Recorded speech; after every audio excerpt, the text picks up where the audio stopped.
संजीव लाटकरांसाठी प्रश्न आहे की 45व्या वयाच्या अशा टप्प्यावर संपादक पद थेट सगळी अशी पत्रकारिता सोडून देऊन त्यातलंच पण वेगळ्या धर्तीवर वेबसाईट टू चॅनल सुरू केलं तर आणि नंतर वेबसाईटकडे वळलास. मला वाटतं इंटरनेटवर पहिली बहुभाषिक वेबसाईट सुरू करण्याचा मान तुझा आहे.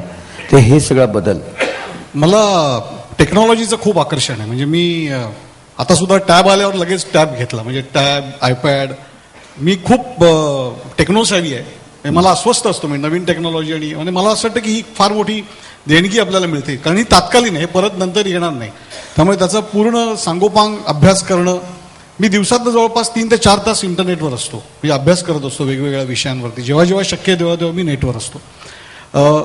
1999 साली मी भारतातली पहिली बहुभाषिक वेबसाईट काढली आणि त्यासाठी मी नेटचा खूप अभ्यास केला होता. आता लेटेस्ट म्हणजे महाराष्ट्र गव्हर्नमेंटची पहिली न्यूज वेबसाईट. होतं काय की आपल्याला कल्पना आहे की वर्तमानपत्रात येणाऱ्या बातम्या या त्या वार्ताहराच्या दृष्टिकोनातून येत असतात. त्याच्यामध्ये नाही म्हटलं तरी एक बायस असतो आणि हा बायस कधीच कोणी टाळू शकत नाही कारण तो तिथे उपस्थित असणारा माणूस त्याच्या चष्म्यातून त्या घटनेकडे बघत असतो. त्यामुळे पत्रकारितेच्या मूलतत्वांमध्ये असं म्हटलं जातं की बाबा बातमी ही निरपेक्ष असावी, पण अशी बातमी नसते. बातमी सापेक्षच असते.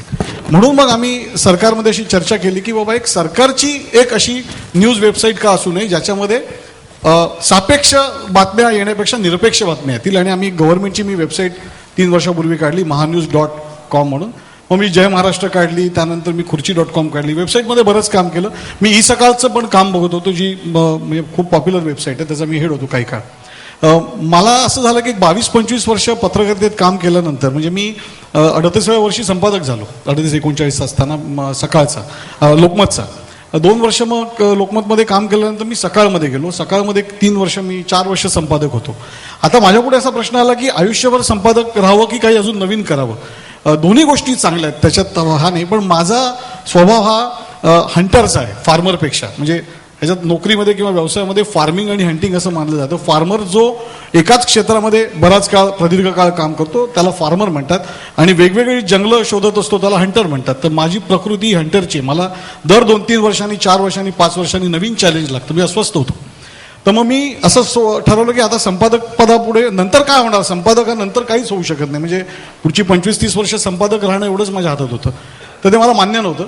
म्हणून मग मला व्यवस्थापनाने असं सांगितलं की ठीक आहे, तुम्हाला आवड असेल तर तुम्ही मल्टीमीडिया संपादक व्हा. आणि मग मी सकाळचा पहिला मल्टीमीडिया संपादक झालो. नंतर मी जॉईंट मॅनेजिंग एडिटर झालो सकाळचा. आणि त्या काळामध्ये मग सकाळचा चॅनल येणार होता. त्यानिमित्ताने मग सकाळनी मला बऱ्याचदा परदेशात पाठवलं की आपण करू. आणि हे शिफ्टिंग मी केलं त्यावेळेला माझं वय होतं 45. आज माझं 50 वय आहे. तर हा एक फार मोठा रिस्क असतं की नोकरी एक सोडायची. कारण ज्या वेळेला मी संपादक पदाचा राजीनामा दिला तर तिथे परत मला जाणं शक्य नव्हतं कारण एक ठरवून गोष्ट केलेली होती. आणि टेलिव्हिजनमधलं मला काहीच माहीत नव्हतं खरं सांगायचं ते त्यावेळेला, कारण हे शिकण्यापासून सगळी सुरुवात होती. पण मला अशी एक इच्छा होती माझी जबरदस्त की काही झालं तरी मी टेलिव्हिजन करीन. आणि मी नोकरीचा राजीनामा दिलेला होता. त्या काळामध्ये असं झालं की म्हणजे आमचा जो काही चॅनल होता त्याला जरा वेळ लागला आणि मला वेळ नव्हता. मग मी अक्षरशः नोकरीचा राजीनामा दिला आणि मी खूप ठिकाणी हिंडत होतो की मला नोकरी पाहिजे. मला टेलिव्हिजनवरती 10,000चं काम मिळालं तरी चालेल, अत्यंत असिस्टंटचं सामान्य काम द्या, पण 1 वर्ष मला टेलिव्हिजन शिकायचं आहे काही झालं तरी. आणि लोक मला वेडं ठरवत होते कारण मी संपादक पद सोडून एक अतिशय ट्रेनी म्हणून काम करायला तयार झालो होतो. आणि फॉर्च्युनेटली असं झालं की मला एका हिंदी न्यूज चॅनलनी बोलवलं आणि त्यांनी माझा सगळा बायोडेटा पाहिला त्यांच्या चेअरमनने. आणि त्यांनी मला असं सांगितलं की तुझं क्वालिफिकेशन एवढं चांगलं आहे की तू असले जॉब काय शोधतोयस. तर त्यांनी मला direct senior vice president operations असं पद देऊ केलं, जिथे मला हे दुकान माझे सगळे अनुभव हे सगळे एकत्रित कामाला आले. आणि मी एक अपेक्षा नसताना एकदम धाडकन कॉर्पोरेट वर्ल्डमध्ये जाऊन पडलो. आणि मग तिथे मग बीबीसीच्या लोकांना बोलावलं वगैरे. आणि मला व्हायचं काय की सगळीकडे माझी सही चालायची चेकवर आणि सप्लायर्स सगळीकडे. आणि मग त्यांना मी विचारायचो प्रश्न की हे कशासाठी असतं, या मशीनचा फायदा काय. त्यामुळे मला टेलिव्हिजनचा संपूर्ण जो बॅकएंड आहे म्हणजे टेलिव्हिजनचे जे सिस्टीम इंटिग्रेशन आहे ते मी पहिलं अभ्यासलं. कारण एक टेक्नॉलॉजी समजून घेणे माझ्या दृष्टीने महत्त्वाचं होतं. कारण न्यूज हँडल करणे माझा विषय होता. म्हणजे मला ते जमलं असतं सहज, पण मी ते केलं नाही. आणि आज मला सांगायला आनंद वाटतो की मी त्यानंतर टेलिव्हिजनमध्ये एवढी म्हणजे टेक्नॉलॉजिकली एवढी कमांड मिळवली की मी टेलिव्हिजन चॅनल उभा करू शकतो आज. म्हणजे मला त्यातले बारकावे माहिती आहेत, सिस्टीम्समधले काय चालतात काय नाही टेक्नॉलॉजी. आणि मग मला परत मी सामचा हेड झालो त्यानंतर, आणि एक स्वप्न पूर्ण झालं की मी ज्यासाठी हे सगळं नोकरी वगैरे सोडली होती आणि एक जुगार खेळलो होतो मी अक्षरशः, तो यशस्वी झाला, हे अक्षरशः देवाचे आशीर्वाद. आणि त्यानंतर मग मी सामचा हेड झाल्यानंतर मग असं परत साममध्ये परत असं झालं की मी न्यूजला गेलो नाही, मी फिक्शनला गेलो. कारण टेलिव्हिजनमधला 93% रेव्हेन्यू हा फिक्शनमधून येतो, आणि फिक्शन हे माझ्यासाठी फार चॅलेंजिंग होतं. म्हणजे आपल्या डेली सोप, डेली ऑप सगळे जे दूरदर्शन मालिका आपल्या ज्या चालतात, म्हणजे चित्रवाणी मालिका, ते मला खूप चॅलेंजिंग झालं, आणि त्याचा मला परत एक 2 वर्ष अभ्यास करता आला. आणि त्यानंतर मग 2 वर्ष झाली होती, त्यामुळे मी असं ठरवलं की आता सोडायची वेळ आलेली आहे, आणि मग मी ते सोडलं 2 वर्षानंतर, आणि मग नवीन क्षेत्रात आलो. शेवटच्या टप्प्यावर चालू असल्यामुळे मी अजून एक प्रश्न विचारून घेतो, तो असा की मीडिया स्कूल पण सुरू केलं ना? मी ज्या वेळेला मला असं वाटलं की मी बेसिकली पत्रकारितेत का आलो, असा मी मला प्रश्न विचारतो नेहमी. कारण मी वयाच्या 19व्या वर्षी पत्रकारितेत आलो. ज्यावेळेला मला मतदानाचा हक्क नव्हता त्यावेळेला मी मतं व्यक्त करायला लागलो होतो.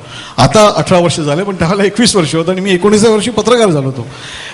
तर मला असं वाटतं की हे जग सुसह्य करणं हे पत्रकाराचं काम आहे, की हे प्रत्येक कलावंत काय किंवा प्रत्येक जण जगणं सुसह्य करायचं लोकांचं, हा एक आपला अट्टास असतो, हा आपला प्रयत्न असतो. आणि कुठेतरी एक प्रबोधन म्हणा किंवा एक चांगल्या भूमिका लोकांपर्यंत पोहोचवाव्यात, अशा भूमिकेतून आपण, म्हणजे मी स्वतः पत्रकारितेत आलो, आणि मला खात्री आहे की माझ्या पिढीचे सर्वच जण त्या कारणासाठी पत्रकारितेत आले. नंतर मला असं वाटलं की हे सगळं करताना खूप मोठ्या मोठ्या लोकांच्या माझ्या गाठीभेटी व्हायच्या, की मोठ्या मोठ्या कंपन्यांचे मॅनेजिंग डायरेक्टर्स किंवा CEOs, आणि त्यांना मी नेहमी एक प्रश्न विचारायचो की बाबा, मराठी मुलगा कमी कुठे पडतो? आपल्याला माहिती आहे की मराठी माणूस हा सगळ्यांच्या जिव्हाळ्याचा विषय, मराठी माणसातल्या त्रुटी हा एक जिव्हाळ्याचा विषय, पण त्याच्यावर रिसर्च झालेला नाही आहे. तर मी असं ठरवलं की त्याच्यावर आपण एक रिसर्च करू, आणि मी जवळपास गेली 5 वर्ष तो रिसर्च करत होतो की मराठी मुलगा कमी कुठे पडतो. आणि रिसर्च करत होतो म्हणजे वेगवेगळ्या लोकांना भेटून त्यांच्या मुलाखती घेणं, त्याची टिपणं काढणं, हे काम माझं चाललं होतं. आणि मग मला एकंदर 32 त्रुटी आढळल्या मराठी मुलांमध्ये. म्हणजे मराठी माणसामध्ये 30-32 त्रुटी आहेत, आणि त्या त्रुटींमुळे तो पुढे जात नाही. म्हणजे आपणच आपल्याला मागे खेचतो, आपल्याला दुसरं कोणी मागे, परप्रांतीय मागे खेचत नाही, कोणी मागे खेचत नाही, आपणच आपल्याला मागे खेचत असतो एक प्रकारे. हा ज्या वेळेला मला लक्षात आलं त्यावेळेला मग मी ह्या 32 विषयांवरती आधारित असा माझा जो काही टेलिव्हिजनमधला अनुभव, इंटरनेटमधला अनुभव, या सगळ्याची एक गोळाबेरीज करून मी एक डिजिटल किंवा ऑडिओ व्हिज्युअल कोर्स तयार केला, ज्याच्यामध्ये 25 म्हणजे महाराष्ट्रातले जे नामवंत लोक आहेत, अगदी मिलिंद सरवटेंपासून, यांची मी दृकश्राव्य लेक्चर्स तयार केली. आणि अशी 100 लेक्चर्स तयार केल्यानंतर मी गेली 1.5 वर्ष महाराष्ट्रभर, म्हणजे अगदी भुसावळ, अकोला, नांदेड, अमरावती, नाशिक, ठाणे, सगळीकडे याचे जवळपास कार्यक्रम केले. इंटरव्ह्यू कसा द्यायचा, कारण तुम्हाला सांगतो की जसं आत्ता वीणाताईंनी सांगितलं, मला ऐकताना वीणाताई, आज महाराष्ट्रामधल्या मुलींची परिस्थिती वेगळी नाही आहे. म्हणजे आज आपल्याला वाटतं जे आहे ते बऱ्याचदा सुपरफिशियल असतं, वरवरचं आहे. खाली परिस्थिती खूप वाईट आहे, लोकांना आजही आत्मविश्वास नाही आहे, आपण काही करू शकतो असं वाटत नाही. कारण इथली शिक्षण प्रणाली आहे जी, आपल्याला काय असतं की आता उच्च मध्यमवर्गीयाला जे आजूबाजूला भेटतात ते सगळी चांगलेच लोक भेटतात, खाली गेल्यानंतर परिस्थिती फार वाईट आहे, त्यांना कोणीच वाली नाही आहे, आणि त्यांचा आत्मविश्वास खचलेला असतो. शिक्षण पद्धतीत काहीही घडत नाही. दुर्दैवाने सांगतो, आपल्याकडे शिक्षण भरपूर आहे, परंतु त्याच्यातलं जे कस असतो, जसं ग्लोबलायझेशनमुळे जगणं वाढतं पण कस कमी होतो, तसं शिक्षणात होतं. आणि यानंतर आता आम्ही मीडिया स्कूल सुरू केलं. मीडिया स्कूलमध्ये पण हीच प्रणाली आहे की साधारणपणे 400 तासांचं प्रशिक्षण आम्ही दिले.